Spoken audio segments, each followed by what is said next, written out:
Live from WSLS, this is 10 News at 5, working for you.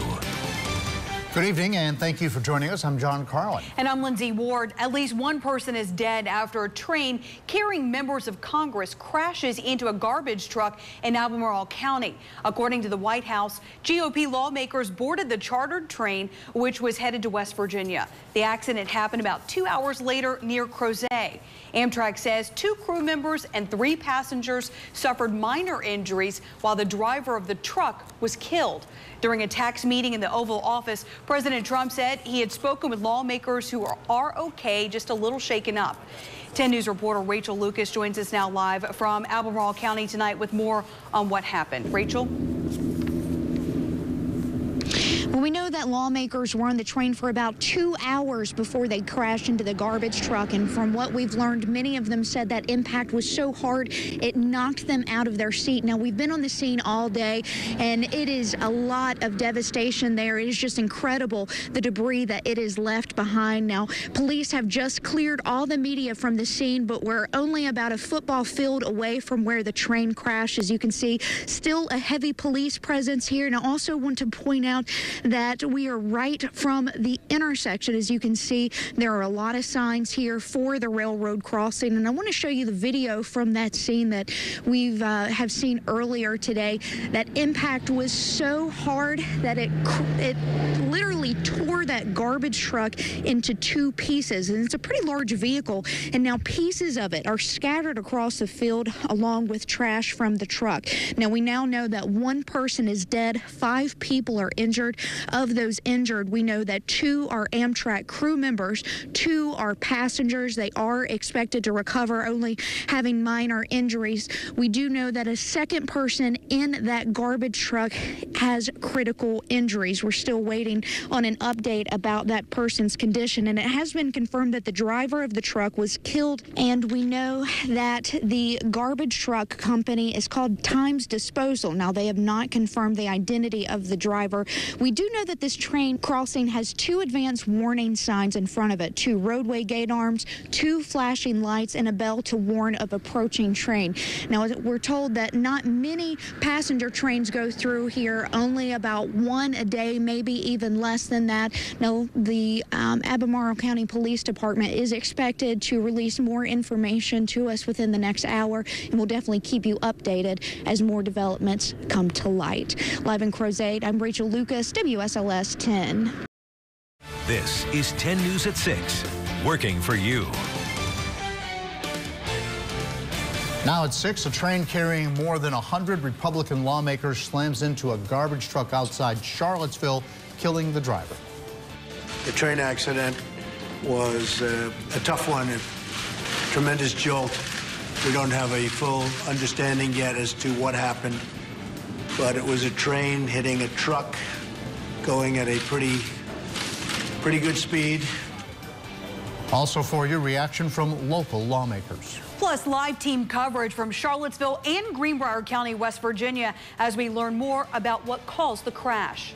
Good evening, and thanks for joining us. I'm Lindsay Ward. I'm John Carlin. As I said, 1 person is dead, 6 others are hurt after a train carrying Republican lawmakers crashes in the Commonwealth. The train left Washington, D.C. this morning and was headed to the Greenbrier Resort in West Virginia when it hit a garbage truck in Crozet. That's just outside of Charlottesville. That's where we find 10 News reporter Rachel Lucas. She joins us now live from the scene. Rachel? There's still a heavy police presence here in the scene as investigators with the NTSB and the FRA are really working to put together what caused this crash. Now, passengers on the Amtrak train were traveling for about 2 hours before they got to this intersection you see right here behind me, smacking into that garbage truck. The impact was so hard it took that garbage truck into pieces. It sits in 2 halves now with debris scattered all across the field along with trash. Now, as you mentioned, 1 person has been killed, the driver of the truck. The company name is Times Disposal. They have confirmed that that is their truck, but not the name of the driver. And again, still trying to figure out what caused this, because we do know that this train crossing has 2 advanced warning signs, 2 roadway gate arms, flashing lights, and a bell to warn of an approaching train. Now, we're told about 3 freight trains go through this area every day, traveling no faster than 60 miles per hour. Passenger trains like the Amtrak train that came through there today, only about average of less than 1 per day. So we're trying to figure out what caused this crash. The NTSB has launched a GO team into that. And of course, as we are given more information, we will pass them along to you. But for now, live in Crozet, I'm Rachel Lucas, 10 News, working for you. Thank you, Rachel. Our team coverage continues tonight with 10 News anchor Brittany McGraw. She is live tonight in Greenbrier County, West Virginia. Now, Brittany, you talked to Congressman Bob Goodlatte not too long ago. What did he have to say? Well, Representative Goodlatte said he got a call from his daughter worried that he was on that train. He was not. He actually drove here, but a lot of his colleagues were on the train, and they would have been on these train tracks that runs right by the Greenbrier and right up to its front entrance. He says his thoughts and prayers are with everyone who was involved with this crash. Now, right now, we want to give you a look at the train station where the train carrying GOP legislators would have arrived. Representative Goodlatte said his heart goes out to the person in the truck who died and also a second person who was hurt. He said some people on the train were hurt, including a congressman from Minnesota who may have suffered a concussion. He said most of the injuries were bumps and bruises and were pretty minor. And overall, this shouldn't stop people from riding trains.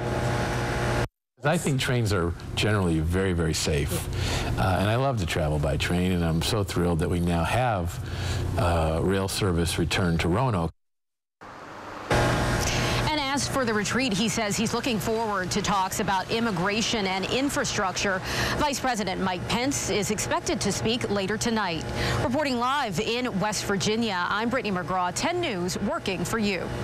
We'll continue to follow this story tonight on 10 News at 7 and 11. And when we're not on the air, you can download the 10 News app.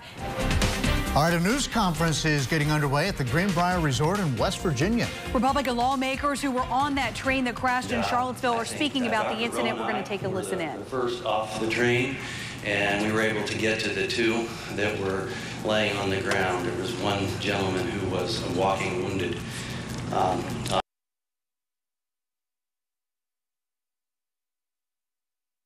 Obviously, you have heard that there was a fatality. But I will tell you that this group of doctors here and other members of Congress, the House and the Senate, worked together as a team with the emergency medical team that came in to try and do everything we could for these people at a terrible time. I think that we were blessed in many ways to have the opportunity to try and help people, and hopefully at least one life was saved today. I think everyone has a little bit different experience, but I can tell you, if you watched what happened and what took place today, everyone knew they had a role, and everyone knew what they should be doing, and took a role in trying to save life. From CPR to one gentleman to controlling bleeding and maintaining airways. And so I'm very proud to be associated with everyone on this stage, and I think I'll turn it over to Dr. Rolex, who was the second one off of the train. Brad, thank you, and thank all my colleagues. This is obviously a tragedy for the family, and I thought about when you get up each day. Last night was a big night for us, and we were all very happy on the train heading for our conference this weekend, our retreat, and just in a millisecond, how that changed the mood of everything. And one young man's and family's life has changed forever. As a physician, you're trained to do these things. For a lot of people, they're not. Everyone wanted to help and to try to do something to help these people. It was, first of all, we didn't know what happened. It was just a slam, and people were walking in the aisles. I know Chuck Fleischman, a good friend of mine from Chattanooga, was hurt. He was standing up, was thrown to the floor. But those of us who could, that had a medical background, dived off the train as quickly as we could and ran to these people. And I want to tell the family of the man that I attended to. Brad and I got to the first gentleman first, and he was breathing. I don't think the second gentleman, I think it was an instantaneous death. We attempted to resuscitate him, but I don't think for his family that he suffered. I think his death was instantaneous, and I think that's important for them to know that he got every chance that he could, but I think he just had a fatal injury. It really was amazing how many people, how many medical personnel, including Dr. Moynihan, who's our physician at Capitol Hill, and his team were also there. And I think that you could not have seen a better outcome from humanity about what was happening. Take a really bad situation and try to help someone. And we'll pray for this young man who is, the two young men are in the hospital, one very critically injured and the other not as bad. So it was great to have Dr. Bichon and his wife, who's an anesthesiologist here. Dr. Bichon is a cardiothoracic surgeon. His wife's an anesthesiologist. You couldn't have done better. You can't do much when you're there on the ground with not any equipment and other than just clear an airway and do CPR. You can't do that. But after the equipment came in, people got other aid, and hopefully this young man, both these young men will survive. And I guess Dr. Burgess was there right afterwards, so I'll turn it over to Dr. Burgess. Thank you, Dr. Burgess. And we just heard from lawmakers who were on that train that hit a garbage truck outside of Charlottesville, killing the driver and hurting 6 others. And we will hear more from them tonight on Nightly News with Lester Holt. And of course, we'll have much more from them tonight on 10 News at 7 and then again at 11 o'clock tonight. And tragedy on the tracks today, as we said, as a train carrying the Republican lawmakers on their way to a party retreat crashes into a trash truck. Good evening, and thank you for joining us. I'm John Carlin. And I'm Lindsay Ward. News since 7. We're hearing from investigators as the National Transportation Safety Board works to piece together what went wrong. Investigators say they'll be on scene for several days, but will likely not know the cause for several months. We do know this. People who live near the site of the deadly wreck say the crossing equipment had been malfunctioning for a while. They say the arms would stay down for hours with no train in sight. Tonight, the NTSB says it's looking into the safety of that crossing. 10 News reporter Rachel Lucas has been out on the scene all day. She joins us live tonight from Crozet. Yeah, Rachel, what'd you learn during tonight's news conference? Well, as NTSB investigators are still here on the scene working through the night to try to figure out what caused this crash, there are questions now surrounding this crossing and if safety equipment was working properly at the time that the crash happened.